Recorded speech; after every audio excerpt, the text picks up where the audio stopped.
merci d'être là. Donc on va commencer la réunion. Merci à Daniel pour avoir accepté donc, de présenter aujourd'hui. Et je vais lui laisser la parole dessus. Merci Fanny. Bonjour à toutes et tous. Je suis tout à fait ravi d'être parmi vous aujourd'hui pour ce midi conférence. Alors, voilà, en tant que visiting professeur, je vais essayer de vous présenter un petit peu ce que je fais. Mais bon, ça pourrait être long et fastidieux. Donc en fait, je vais m'en tenir à un certain nombre de concepts. Aussi dans la mesure où il me semble que c'est intéressant de réfléchir à plusieurs voies, à plusieurs disciplines sur un objet comme celui des frontières dont je vais vous entretenir aujourd'hui. Je tiens à dire pour celles et ceux qui devraient partir avant la fin, et plus généralement pour celles et ceux qui seraient intéressés à en savoir un petit peu plus, ou disons à retrouver de façon pas forcément très fidèle, mais surtout en anglais, le contenu de ce que je vais présenter, que vous le trouvez dans l'introduction du volume que je viens de diriger, le Geopolitics, le numéro 23, numéro 3, qui porte précisément le titre Bordering the Middle East, un peu prétentieux, mais avec une série de cas d'études de différents collègues, tous des cas remarquables qui proviennent des recherches de terrain. Voilà, tout ça pour vous dire que ce dont je vais parler n'est pas déconnecté des terrains. Voilà, ça c'est très important à dire en préambule.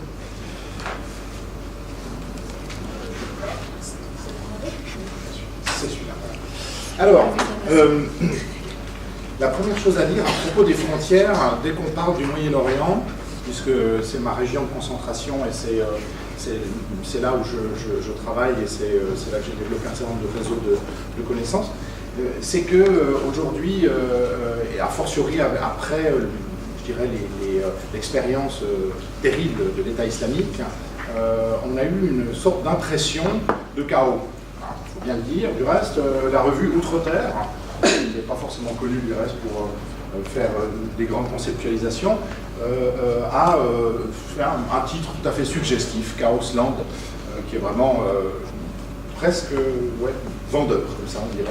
Je ne sais pas s'ils en vendent plus, mais toujours est-il que l'idée du chaos, c'est aussi une tentation très ancienne, tout à fait néocoloniale, postcoloniale en l'occurrence, de redécouper la région.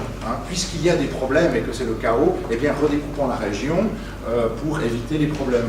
Alors c'est tout à fait fantasque ce que vous pouvez constater ici. Là vous avez la carte des États aujourd'hui, et là vous avez une sorte de suggestion d'un géographe américain, un géographe du politique, qui s'est dit que ça pourrait être une bonne idée de redécouper les États de la région suivant des tracés des appartenances identitaires. Alors c'est tout à fait fantasque, on est absolument d'accord, mais il n'empêche que, je ne sais pas, il a dû trouver des fonds pour faire ça, quoi, hein. Donc à un moment ou à un autre, il y a quand même des gens qui se sont dit que c'était pas complètement n'importe quoi. Alors bon, on va peut-être pas épiloguer là-dessus, mais il y a une chose qui est très intéressante dans ces deux cartes, c'est la prééminence, l'importance, si vous voulez, de cette croyance de la frontière comme ligne de séparation, et comme ligne de séparation entre des groupes identitaires, ce qui semble encore plus absurde, puisqu'évidemment, de dire les chiites se trouvent ici, les druzes se trouvent là, etc., c'est peut-être faire fi de pas mal de complexité des sociétés du Moyen-Orient, entre autres choses. Donc, d'une certaine façon, on n'est pas sorti de l'auberge avec ce type de tentation, et un autre récit, un autre narratif sur les frontières dans la région est venu directement du groupe État islamique, qui, vous vous en souvenez, c'est une image bien connue, celle de juin 2014, lorsque le groupe a en quelque sorte mis son drapeau, franchi la frontière syro-irakienne, abolissant, soi-disant, les frontières donc, de Sykes-Picot, je cite, bien sûr. Et c'est évidemment faire toutes sortes d'économies de la réalité, une sorte d'aplatissement de la complexité. mais bien évidemment, l'objectif de l'État islamique, ce n'est pas la production académique, c'est la production politique et idéologique. Hein. Donc c'est tout à fait autre chose. Mais enfin, la contre, évidemment, si certains intellectuels se sont réjouis de l'idée que c'était la fin des lignes coloniales au Moyen-Orient, ça reste à prouver, il y a d'autres, effectivement, ont quand même douté un tout petit peu de la, je dirais, d'un certain nombre de raccourcis qui étaient ici à l'œuvre aussi. À commencer par le fait que Sykes-Picot, ce ne sont pas des frontières, ce sont des zones d'influence. Et là, vous avez la carte de 1916, qui est donc la carte de la répartition entre les zones d'influence accordées à la Grande-Bretagne en rose et rouge, et celles en bleu et gris, gris-bleu, voilà, accordées à la France, enfin auto-accordées, hein, puisque les Britanniques et les Français se sont auto-accordés des territoires sur les futurs décombres de l'Empire ottoman. Hein. Et ceci, ajoutons-le aussi, par devers une promesse faite par les Britanniques au shérif Hussein de la Mecque. Hein. Le shérif Hussein qui avait mobilisé de ce fait-là ces Bédouins pour, en quelque sorte, lancer une lutte arabe visant à défaire les Ottomans et à instaurer un grand royaume arabe, et avec le soutien des Britanniques. Alors le grand royaume arabe, je ne sais pas si vous le voyez, moi je ne le vois pas. Hein, mais donc voilà, donc c'est effectivement ce qui s'est produit, hein, une promesse trahie. Bon, ce n'est pas la seule, hein, il y a aussi la déclaration Balfour, hein, bien connue. Mais tout ça pour vous dire que, pour parler de délimitation, eh bien on a ici déjà je dirais un premier problème, hein, qui est un problème fondamental qui va persister, puisqu'il persiste effectivement jusqu'au moment où l'État islamique se réapproprie ce narratif de Sykes-Picot pour dire qu'il s'agit de frontières coloniales. Difficile de dire que c'est complètement faux, mais ce ne sont pas des frontières, ce sont autre chose. Alors, qu'est-ce qu'on fait aujourd'hui, nous, en tant qu'analystes, si on souhaite parler de frontières et si on souhaite aller au-delà des frontières comme ligne? Ça, je pense que c'est une question qui se pose parce que, vous l'avez vu, la prééminence cartographique de la représentation de la frontière comme ligne est quelque chose, je dirais, d'automatique, hein, en quelque sorte. C'est quelque chose qui nous pollue aussi un petit peu le cerveau. Hein. C'est quelque chose qui nous empêche de regarder d'autres choses. Alors, dans les tentatives de conceptualisation, il y en a, j'aimerais m'arrêter sur ce courant des Border Studies, qui a vu le jour dans l'espace USA-Mexique de la frontière, la Frontera, autour d'une communauté de chercheurs de différentes disciplines. Et c'est ça un premier élément assez intéressant, c'est cette idée de l'interdisciplinarité. Des géographes évidemment, mais aussi des anthropologues. Donc les gens qui sont allés, pas simplement prendre des photos de la frontière, ou compter le nombre de cailloux, ou le nombre de barbelés, mais précisément poser la question aux habitants de la région frontalière, par exemple, en essayant de comprendre aussi qu'est-ce que fait un garde-frontière, qu'est-ce qu'il ne fait pas, qu'est-ce que c'est que les border patrol, qu'est-ce que c'est que les... Bref, en commençant à documenter de façon substantielle, en quelque sorte, à cette frontière. Aussi parce que c'est une très grande frontière en paix qui génère un très grand nombre de morts par année, ce qui est tout à fait paradoxal et intéressant. Justement, c'est peut-être une des raisons pour lesquelles ça vaut la peine de se pencher là-dessus. Alors, ces Border Studies, d'abord centrés donc, en Amérique du Nord, au sud de l'Amérique du Nord, vont connaître une sorte de globalisation avec la chute du mur de Berlin. La chute du mur de Berlin, ça a été, en 1989, l'idée, la croyance, en quelque sorte, qu'on en avait fini avec les frontières. Hein. C'était la fin des frontières. Il y a tout un narratif qui s'est développé dans les années 90 pour dire, enfin bon, les frontières, voilà, ils s'en sont débarrassés, quoi. Donc, voilà, c'est quelque chose qui est venu, en quelque sorte, accompagner un narratif de la globalisation. Et bien à tort du reste, puisqu'on a oublié de regarder un certain nombre d'autres processus de la globalisation. Hein. Et probablement que le tournant de l'an 2000 a été tout à fait, a été comme une espèce de choc, comme ça, puisque sur le plan empirique, les événements du 11 septembre ont conduit, qu'on le veuille ou non, à un processus de construction de nouveaux murs, de sécurisation d'un certain nombre de frontières. Et sur le plan théorique, la fin des années 90 et le début des années 2000, c'est le spatial turn. Le tournant spatial en géographie, c'est de concevoir l'espace comme une construction sociale et une représentation. Ce qui n'est pas tout à fait rien, puisqu'évidemment ça permet de doter l'espace et notamment les frontières d'une densité autrement plus substantielle, autrement plus complexe qu'une simple ligne de souveraineté interétatique. Alors, ce qui est intéressant avec les Border Studies, c'est qu'au fur et à mesure de leur travail, du travail qu'ils ont, que ces praticiens ont accompli, un long dialogue s'est développé en vue d'une tentative ou deux tentatives au pluriel de conceptualisation. Comment est-ce qu'on peut penser la frontière autrement que comme ligne? Quel vocabulaire, quel concept utiliser? Et l'idée principale qui se décline, on va le voir, c'est de concevoir la frontière comme processus.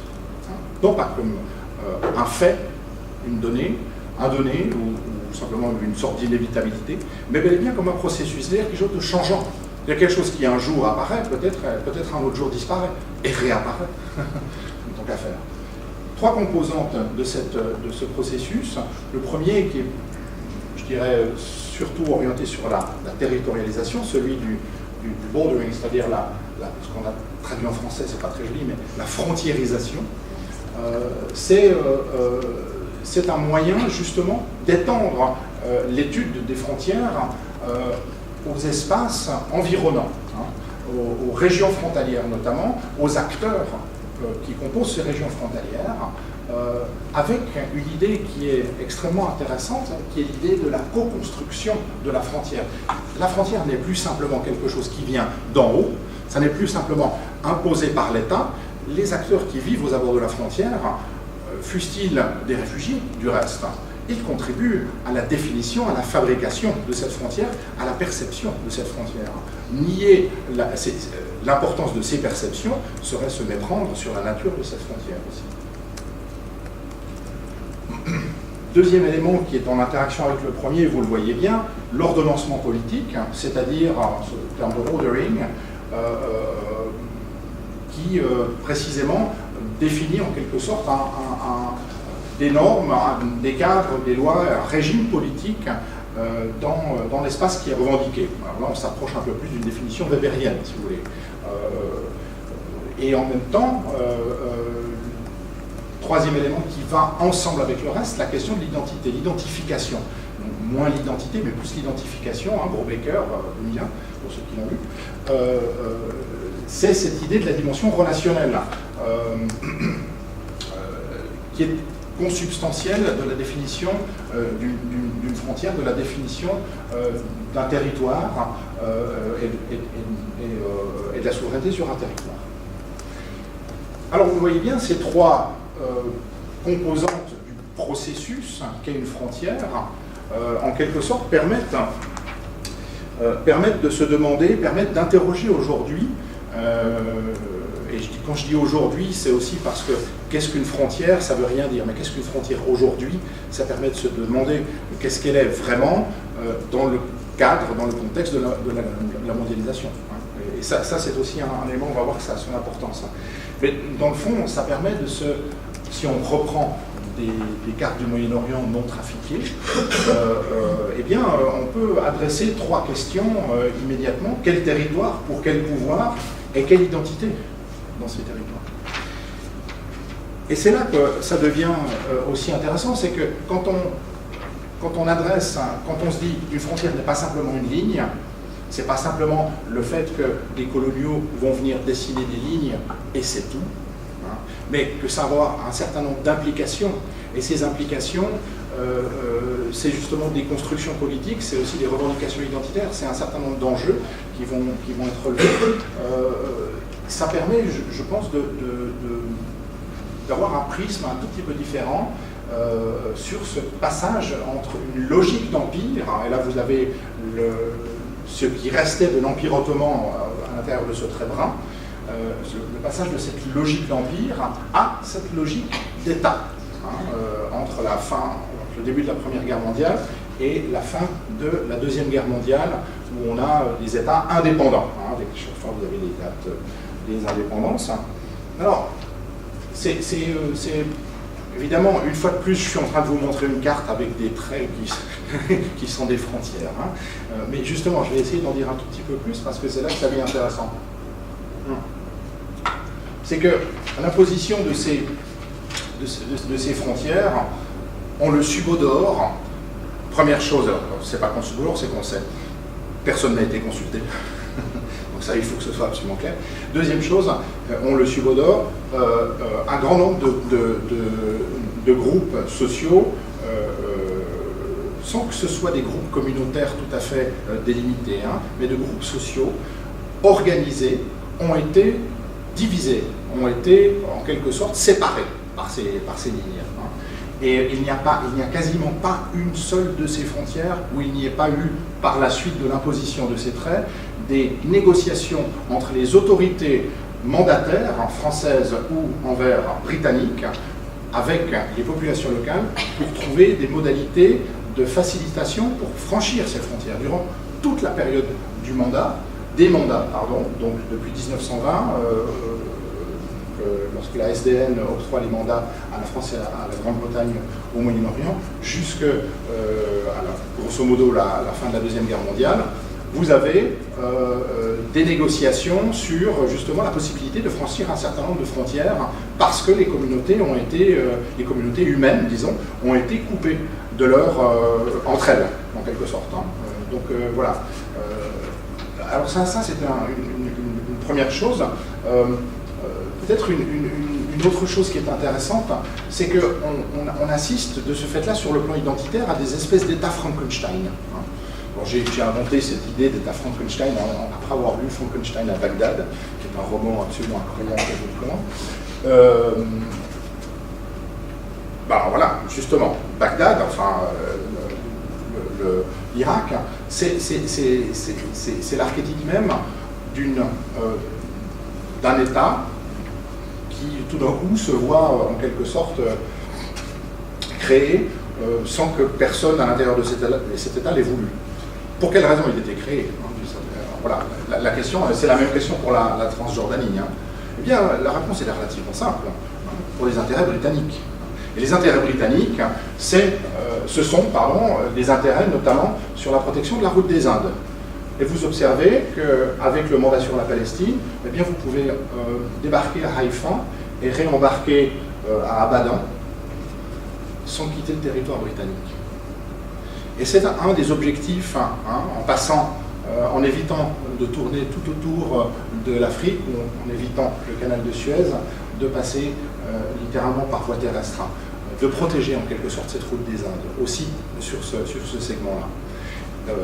Alors c'est évidemment, ça semble un petit peu tiré par les cheveux quand même, ça l'est pas vraiment, donc il y a quelque chose il y a aussi un imaginaire colonial relativement fort encore à ce moment-là, et puis au-delà de ça, eh bien, évidemment ça va créer en quelque sorte des espèces de monstres politiques. Kurdes, sunnites et chiites vont se retrouver ensemble dans un État qui est censé fonctionner, alors personne ne sera d'accord, et évidemment ça va être un chaos tout à fait considérable, le bourbier, l'Afghanistan des troupes britanniques coloniales, ou le Vietnam, peu importe. Mais plus largement, sur le plan du ordering, il ne suffit pas simplement de dire, par exemple, que oui, les Britanniques, tout comme les Français dans leur zone, avaient la haute main sur le politique. Encore faut-il voir qu'est-ce que les forces coloniales mandataires ont fait du politique, justement. Et là, c'est un tour de passe-passe que les Britanniques ont mieux réussi que les Français à ce niveau-là, puisqu'ils ont, après avoir trahi le shérif Hussein de la Mecque, eh bien, ils ont donné des lots de consolation à 2 de ses 3 fils. Les lots de consolation, c'est de devenir roi à Amman, en Transjordanie, et à Bagdad, pour Abdallah et Faisal, respectivement. Et c'est quelque chose qui semble là aussi un tout petit peu farfelu, hein, au jour d'aujourd'hui. Et pourtant, ça s'est produit ainsi. Et pourtant, ça a été pour la Grande-Bretagne une opération considérée comme étant tout à fait réussie pour la Transjordanie notamment, puisque la fonction territoriale et politique de la Transjordanie était précisément de freiner la montée en direction du Mashrek de Ibn Saoud, qui, avec les Irwen, ces soldats montés sur chevaux, étaient en quelque sorte en train de conquérir de façon difficilement contrôlable un certain nombre de zones. Et en installant un roi à Amman et en lui adjoignant des troupes bédouines entraînées par les Britanniques, qui seront connues ensuite par leur chef Gloub Pacha, ça va en quelque sorte permettre à la Grande-Bretagne d'avoir un pouvoir, et d'autres pouvoirs, qui localement font le boulot dans l'intérêt de la Grande-Bretagne. Donc c'est-à-dire qu'il y a une sorte de phagocytage du politique à travers une logique territoriale qui va avoir des implications identitaires.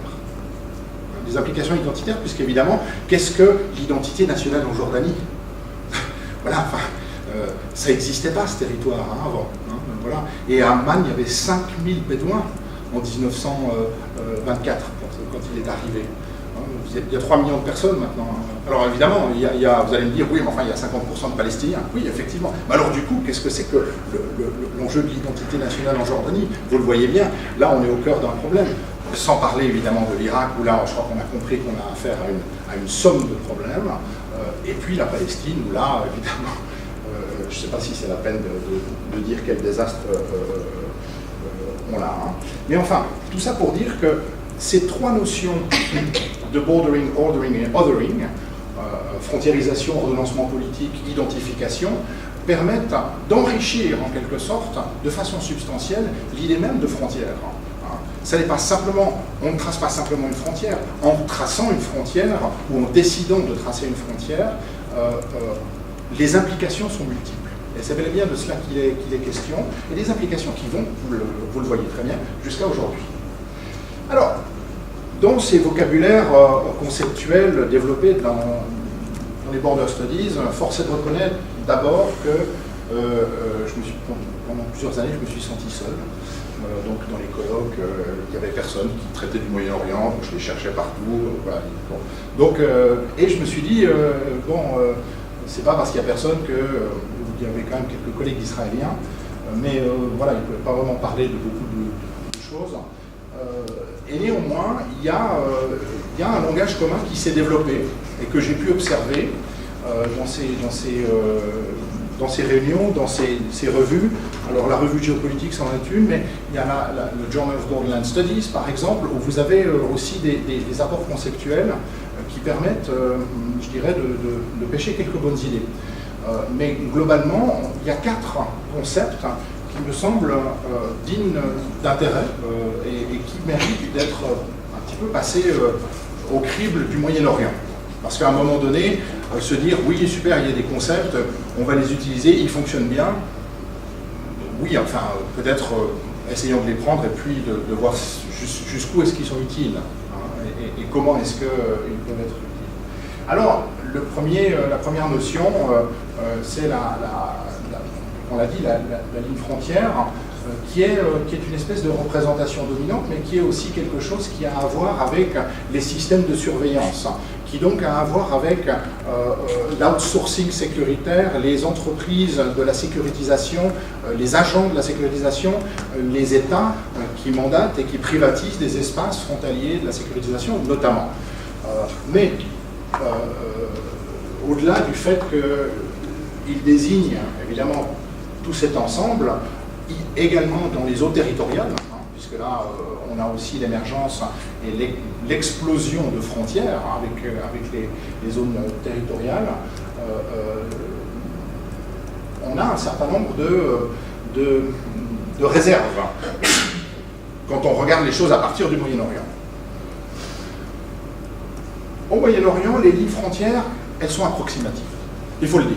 Elles sont franchement approximatives. Je donne un exemple.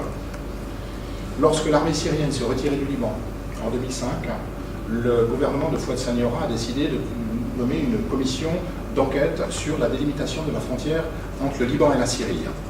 Vous allez me dire, mais enfin on sait où elle est cette frontière. Oui, si on regarde une carte, genre voilà, Atlas, mais si on va regarder de près, là, les gens ne savent absolument pas où elle passe. Absolument pas.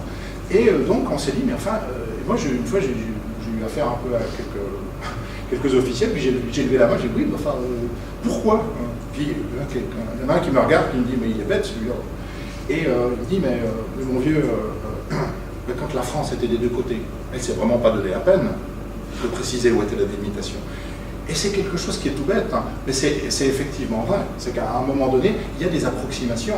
C'est-à-dire qu'en fait, quand vous regardez les documents historiques, vous avez des détails invraisemblables sur la localisation de la frontière. Oui, à côté du 3e bosquet. Vraiment incroyable. Enfin, comment voulez-vous en sortir avec ça? Donc, quelque chose qui effectivement pose problème. Hein. Si on parle de ligne frontière, l'exactitude de la ligne frontière reste vraiment... Et du coup, évidemment, des négociations entre le pouvoir libanais et le pouvoir syrien, dans le contexte d'une ancienne domination syrienne sur le Liban, je vous explique qu'ils ne sont jamais arrivés à un résultat. Voilà, donc on est toujours dans le flou. Et il y a 56 points sur la frontière qui sont litigieux. Et on parle vraiment d'une frontière toute petite, hein, donc je ne parle même pas des frontières les plus importantes et des frontières avec des enjeux pétroliers, ou je ne sais pas, oui, donc voilà. Simplement pour dire qu'on est quand même pas sorti de l'auberge. En outre, des espaces ouverts peu peuplés avec des zones arides, pour quelles raisons est-ce qu'on s'inquiéterait de savoir où passe à 10 ou 20 cm près la frontière?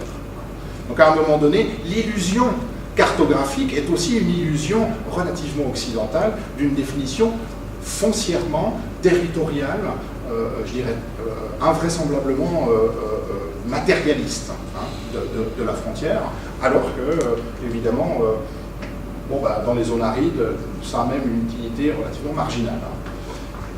La sécurisation, ça a un coût. Tous les États de la région, du Moyen-Orient, ne peuvent pas se le payer. Hein. Si l'Arabie Saoudite est en train de s'emmurer, bon, c'est son choix politique, eux, ils ont de l'argent. Je vous rappelle, c'est le pays le plus riche, mais c'est le pays le plus riche, c'est en train de bombarder le pays le plus pauvre, le Yémen. Hein. Alors le Yémen, il n'a pas la possibilité ni d'être pas d'accord, en tout cas théoriquement, il n'y a pas beaucoup de voix pour l'instant, mais enfin il continue à exister néanmoins, mais en tout cas il n'y a pas la possibilité de murer une frontière, enfin faire ce genre de sécurisation. Enfin, évidemment, des litiges, ce que je disais sur la délimitation frontalière, qui bloquent des négociations, les rivalités entre États, je ne parle même pas, et les légitimités fluctuantes, voire dangereusement fluctuantes, puisque ce qui est vrai lundi ne l'est plus forcément mercredi. Hein. On l'a vu avec ce qui s'est passé en 2011. Hein. Et sans aucun doute qu'on oublie de penser que ce qui s'est passé en 2011, les soulèvements arabes, ont enclenché un certain nombre de mouvements sociaux qui continuent, dont on ne parle plus, mais qui continuent quasiment tous les jours. Tous les jours, à Bassora, au sud de l'Irak, il y a des manifestations. C'est juste une idée. Donc, pour dire qu'à un moment donné, les pouvoirs en place, ils restent quand même relativement fragiles. Et pour l'essentiel d'entre eux, ce sont les pouvoirs autoritaires. D'où aussi leur fragilité. Autre concept utilisé dans les grandes studies, la région frontalière. Alors la région frontalière a pour elle d'être difficile à délimiter. Mais elle est difficile à délimiter si on essaye de s'arrêter à l'idée de tracer une ligne, de nouveau. Par contre, ce qui compte, c'est la définition de la relation entre le centre et cette région frontalière. Et c'est ça qui va définir la région elle-même, c'est cette relation. La région frontalière, c'est une région d'intersection, d'échange, mais aussi de confrontation, de trafic illicite, et aussi une région qui différencie les communautés et les espaces. Et de ce fait-là, qui contribue en quelque sorte à la fabrication de la frontière elle-même. Dans le fond, on assiste souvent à loin de l'État, on assiste effectivement dans les régions frontalières à une sorte de production de la frontière, au jour le jour, à travers différents trafics, à travers différents types de relations, à travers une sorte de normalisation d'une frontière, quand bien même les deux pays sont en tension, mais simplement les communautés frontalières, elles, sont en tension. C'est assez intéressant. Donc ça veut dire qu'il y a aussi là une matière à regarder les choses de façon égale. Alors évidemment, le risque, ça serait la surdétermination de la relation centre-périphérie, de la lecture centre-périphérie, pardon. Et au-delà de la région frontalière, il faut regarder qu'est-ce que la frontière a coupé en deux. La frontière a souvent coupé en deux les zones transfrontalières dont je vous parlais au tout début, les zones transfrontalières cohérentes sur le plan social, avec des intermariages qui continuent dans un certain nombre d'endroits, même à des endroits où la frontière est extrêmement fermée ou difficile. Je pense à la frontière entre la Syrie et Israël, par exemple. Voilà, il y a même des mariages à travers cette frontière à l'intérieur de la communauté druze. Il y a un film sur le sujet, en l'occurrence. Troisième concept assez important, lié justement à la frontière aujourd'hui, c'est-à-dire effectivement l'impact de la mondialisation, c'est la frontière réseau, que vous connaissez, que tout le monde expérimente quand on prend un avion. Et quand on doit donner des papiers d'identité longtemps avant de prendre l'avion et qu'on doit avoir un permis avant d'atteindre le territoire dans lequel on va, c'est la règne des bases de données. Voilà. Alors les bases de données, c'est rien de le dire, hein. La base de données, elle va assigner des identités, elle va raccourcir, simplifier, réduire, hein, catégoriser, classer, stigmatiser. Si vous n'avez pas la bonne couleur de peau, la bonne nationalité, le bon passeport, vous passez un sale quart d'heure. Et vous passez un sale quart d'heure à toutes les frontières qui sont en réseau. Et ça, c'est quand même quelque chose d'assez problématique, hein, qui est un produit délétère de la mondialisation. Avec cette illusion que nous avons eue en Europe de la dématérialisation, donc de la fin des frontières, je pense ici à l'espace Schengen. Celles et ceux parmi vous qui ont fait cette expérience se sont rendus compte avec émerveillement qu'effectivement, avec nos passeports européens ou nord-américains, on pouvait franchir, canadiens, on pouvait franchir allègrement les frontières européennes, et qu'on n'était même pas contrôlés. Hein, voilà, c'est extraordinaire. Dématérialisation, mais enfin dématérialisation, vous pouvez être quasiment sûr que il faut mettre ensuite pixelisation. Hein. Pixelisation, c'est qu'effectivement il y a un émiettement, mais quand il y a un émiettement, c'est-à-dire qu'il y a des miettes, elles sont un peu partout. Elles sont en aval et en amont de la ligne frontière. Donc de nouveau, la ligne frontière nous sert bêtement de repère, alors qu'elle est une illusion, et qu'en fait, ce sur quoi il faut se concentrer, c'est les points de contrôle. Et les points de contrôle se sont démultipliés. Et c'est ça la vérité aussi de cette logique, c'est cette rematérialisation. Et elle peut arriver de façon invraisemblable. L'autre jour, quand je descends de l'avion à Lyon, je prends le bus pour aller à Grenoble. Hein, il y a 1 heure de bus. Hein.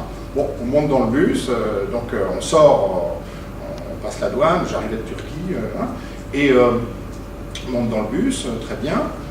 Le bus s'en va, et on sort de l'autoroute pour arriver à Grenoble, une patrouille volante de sécurité des frontières. Incroyable. Ils nous arrêtent et ils montent dans le bus et ils vérifient les passeports de tout le monde et ils font descendre, comme par hasard, des gens qui avaient plutôt le tamat. Et ils commencent à vérifier un certain nombre de... J'ai trouvé ça assez incroyable. Vous voyez ce que je veux dire? C'est qu'à un moment donné, alors si on parle de pixelisation, alors là, on est au cœur justement de cette expérience. Hein. Et en somme, cette gouvernementalisation des régimes frontaliers, qui est un terme foucaldien qui fait gros comme une maison, hein, comme ça, mais dans la réflexion de Foucault, il y a aussi ça, c'est que si on parle de gouvernementalisation, c'est qu'il y a effectivement une violence micro qui est exercée. Hein, et elle est bien là-dessus, c'est l'individualisation de la frontière. Hein, puisqu'évidemment, on porte la frontière avec nous, puisqu'on est dans une base de données et qu'on a notre pièce d'identité et qu'on a été simplifié dans les bases de données avec à quoi est-ce qu'on ressemble dans une base de données? On ressemble à rien, enfin je veux dire, voilà, à un moment donné, ces classifications, on n'est pas du tout maître, en outre, de ce type de données. Hein.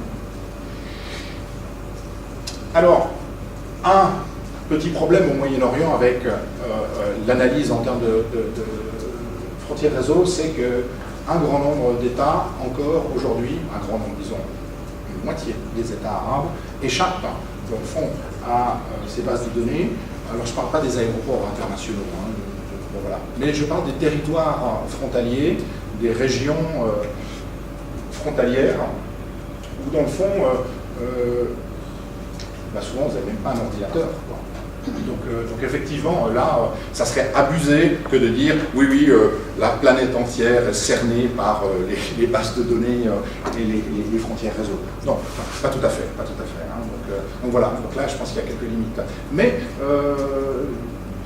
voilà, vous avez des États qui sont fort bien dotés. Hein. La Jordanie, par exemple, je vous explique, alors là, vous avez tout de suite compris le problème. Hein. Alors là, vous avez des vraies bases de données avec des vrais services de scanning de toutes vos affaires, etc.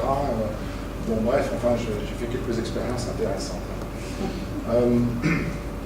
Enfin, quatrième concept, extrêmement intéressant et développé, qui a connu, je dirais, une croissance ces dernières années, à partir de la conceptualisation de ma collègue Chiara Brandilin à l'Université de Bergame, celle du borderscape, l'imaginaire frontalier. Qu'est-ce que c'est? Dans le fond, l'imaginaire frontalier, c'est une façon, dans le fond, de s'approprier la frontière, notamment pour les groupes dominés. C'est une façon de, justement, on le disait tout à l'heure, co-construire la frontière. Alors, comment est-ce qu'on la construit aussi quand on est un groupe dominé? Effectivement, il y a un imaginaire, c'est souvent évidemment un narratif sur la frontière, mais ça peut aussi être des performances artistiques, par exemple. Donc il y a une sorte de transformation de sens, nous dit Chiara, ou une sorte de contre-hégémonie, un récit contre-hégémonique, dit-elle, et je trouve que c'est assez bien vu parce que ça permet de dire que la définition de ce qu'est une frontière ou un espace frontalier n'a pas juste un monopole quelque part. S'il a un monopole, oui, effectivement, le monopole il est détenu par l'État, en théorie, sur la définition de cet espace, il peut y avoir des récits contre-hégémoniques. Et c'est intéressant, alors j'ai fait exprès d'illustrer avec cette photo qui est l'archétype même du récit contre-hégémonique. Ce sont des réfugiés palestiniens au sud du Liban qui se réunissent pour la commémoration de la Nakba et qui regardent la Palestine en face. Alors je crois qu'effectivement on est dans le récit contre-hégémonique avec cette idée-là, mais plus largement, moi j'ai essayé, disons, de réfléchir aussi de façon un petit peu critique avec ce concept, de savoir s'il était possible de l'utiliser pour pas seulement des groupes dominés, mais à partir de ce que font des groupes politiques qui sont aujourd'hui très puissants. Et là, j'ai pensé à ce travail de réécriture de l'histoire fait par le Hezbollah au sud du Liban avec son musée. Le musée du Hezbollah est devenu très célèbre depuis son ouverture en 2010 et la localisation de ce musée est très intéressante. Ça se situe effectivement sur une ancienne zone de démarcation, d'occupation de l'armée du Liban Sud par les supplétifs de l'armée du Liban Sud soutenus par Israël. Et le Hezbollah, dans cette région-là, s'est taillé en quelque sorte une réputation depuis 1985 pour avoir lutté contre l'occupationniste, selon la terminologie, et avoir donc une forme de légitimité à transformer cet ancien lieu de résistance en un musée. C'est un mémorial. C'est assez intéressant. Alors. Et la topographie, c'est celle-ci. Vous voyez qu'on est effectivement dans une zone montagneuse. Les montagnes, le mont Safi, là, qui est au fond, c'est 1400 mètres d'altitude. On n'est pas tout à fait au bord de la mer. Et alors, ce qui est intéressant, c'est que cette tentative de réappropriation de l'espace frontalier, donc en lutte, en quelque sorte, ici sur le site de Mlita, c'est fait avec tout un narratif autour, un narratif à plusieurs niveaux. C'est extrêmement intéressant. Dans un premier temps, ma première réaction, c'était de dire, c'est simple, le Hezbollah a écrit l'histoire. point final. Après, bon, je me suis un petit peu interrogé, je suis allé visiter 2 fois, 3 fois. Après, je suis retourné plus régulièrement pour parler avec différents acteurs, le directeur du musée, certains concepteurs, des architectes, des guides, des clients de différentes nationalités. Parce qu'à un moment donné, on ne parle pas de quelque chose d'anecdotique. Je vous parle quand même de 1 million de visiteurs en 2 ans. Donc, je ne sais pas, ils tombent d'où ces visiteurs. Donc, vraiment 1 million. Alors bon, je suis allé 30 fois au musée, mais pour moi ça fait 30. Voilà. Je pense que tout le monde n'a pas 30 fois au musée, mais par contre, les 30 fois où je suis allé au musée, ils étaient pleins. Alors ça, c'est une vérité aussi intéressante. Mais au-delà du chiffre, je dis simplement que la réflexion, elle n'est pas anecdotique. Qu'est-ce que ça signifie de faire un musée comme celui-ci, et qu'est-ce qui s'y diffuse, et quelles sont les représentations, quelles sont les valeurs, quel est le discours, quel est le narratif, dans le fond. Et ce qui est intéressant, c'est que c'est un narratif de la résistance et du monopole de la résistance anti-israélienne par le Hezbollah, qui fait évidemment l'impasse sur tous les autres groupes qui ont résisté, en passant par les communistes et les Palestiniens, etc. Et vous avez même des étudiants, alors je commence à discuter avec eux, des étudiants qui venaient d'un camp palestinien qui étaient là. Et puis je leur disais, mais enfin les gars, vous savez qu'il y a les Palestiniens qui ont aussi résisté là, au sud, je ne sais pas si vous êtes au courant. Et les gars, ils étaient un peu surpris, c'était une école de Châtillon. Et donc voilà, le guide était moyennement content. Mais tout ça pour dire que l'imaginaire frontalier qui se diffuse, alors évidemment j'ai fait une étude de substance, de qu'est-ce qui se dit. Il y a un petit film à l'entrée dans ce bâtiment-là, il y a une exposition avec des armes prises aux Israéliens là en bas, etc. Il y a la métaphore de la puissance de Hezbollah qui tisse une toile dans laquelle tombe l'armée israélienne. Donc bref, qui est aussi une référence islamique, avec Al-Ankabut, c'est tiré d'un verset coranique. Donc il y a un certain nombre de choses qui sont extrêmement intéressantes en termes de discours. Donc on est dans quelque chose de discursif. Ça n'est pas un lieu de combat, c'est un mémorial, mais c'est un lieu de réaffirmation identitaire, en quelque sorte. C'est un lieu aussi de production du sens au jour le jour. Et c'est quelque chose, puisqu'il y a des visiteurs tous les jours. Et donc c'est quelque chose d'assez extraordinaire, et cette idée de Boardscape, j'ai trouvé, pouvait aussi être utilisée dans cette configuration-là, dans la mesure où ça permet de dire simplement un peu plus que, oui, le Hezbollah a écrit l'histoire, sans aucun doute, mais enfin, il n'a pas attendu de ce musée pour réécrire l'histoire, il fait un tas d'autres choses, mais dans ce musée, on peut y aller, et je vous dirais qu'il est même assez bien organisé. Ça ne fait pas branquignol, vous allez là-dedans, c'est sérieux. Mais vous payez 2 € l'entrée. Donc, bon, vous mettez un temps infini pour arriver jusqu'au musée, c'est mal indiqué, etc. Ça, c'est le léger problème. Mais en dehors de ça, c'est quelque chose qui participe aussi du travail du Hezbollah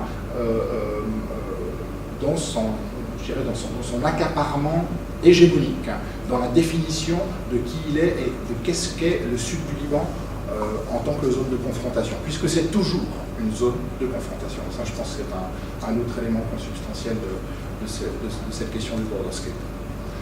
Voilà, donc c'est à peu près là où je voulais vous emmener, avec mes histoires, et le Moyen-Orient et ses concepts. Et donc voilà, je vous suggère qu'on puisse parler maintenant tranquillement de la validité de tout ça et vos impressions. Je vous remercie.